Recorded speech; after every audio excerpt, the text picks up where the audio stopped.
The Michigan Scientific Trailer Hitch Load Cell package includes a 3-axis load cell, an adapter kit, and environmental protection. We offer hitch packages ranging from Class 1 to Class 5.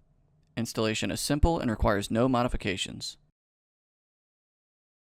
As the vehicle accelerates, a positive longitudinal force, Fx, which is the blue trace, occurs as the trailer is pulled forward.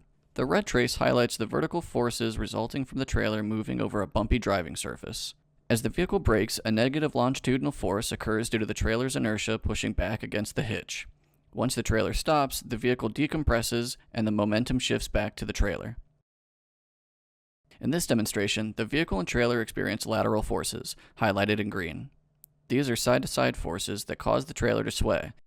Vertical forces from the uneven surface are represented in red, and the longitudinal forces from the pulling force are represented in blue. These forces are indicated as positive and negative values.